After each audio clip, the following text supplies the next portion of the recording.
সুদূর চট্টগ্রাম থেকে আসলাম আপনাদের রংপুরে ভিন্ন জগতে।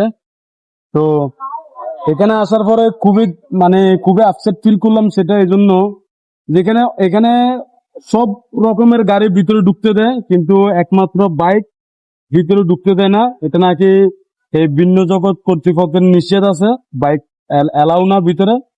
তো যদি বাইক এলাও না হয় তাহলে এত বড় বড় গাড়িগুলো এলাও, এত বড় বড় গাড়িগুলো এলাও, কিন্তু বাইক এলাও না। তো গুটি কয়েকজন বাইকারের কারণে আসলে বাইকারের বদনাম হয়।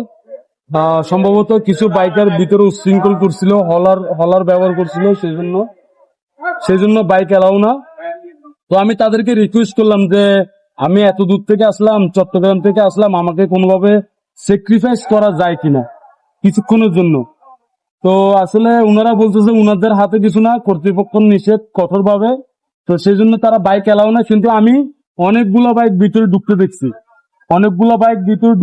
এবং বেরোতে দেখছি।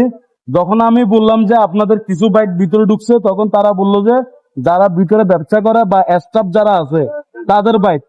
তো আমি বলছি যে আমার একটা কথা, সেটা হচ্ছে যে বাইক যদি এলাও না হয় তাহলে যারা স্টাফ আছে এবং ব্যবসায়ী আছে তাদের বাইকগুলো কেন এলাও হবে? তাদের বাইকগুলো বন্ধ করে দেওয়ার দরকার ছিল। যদি আপনার পর্যটকে যদি না আসে তাহলে তারা ব্যবসা করবে কি দিয়ে? ঠিক আছে। তো আমি মনে করবো যে এদিকে কর্তৃপক্ষের দৃষ্টি আকর্ষণ করার জন্য, আর যেটার জন্য আসছি বিশেষ করে ভিতরে ঢুকার জন্য আসছি। তো তো মেন গেট থেকে চলে যাচ্ছি, ভিন্ন জগতে ঢুকলাম না। আমি এত দূর থেকে আসলাম কিন্তু ভিন্ন জগতে ঢুকলাম না, এটা হচ্ছে শেষ কথা।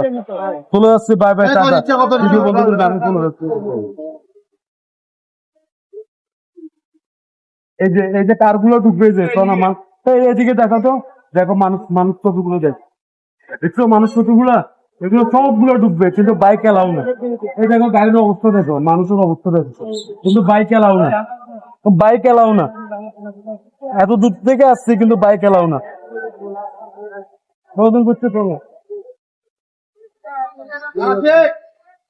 রিক্সা রিক্সা হ্যাঁ কি কয়?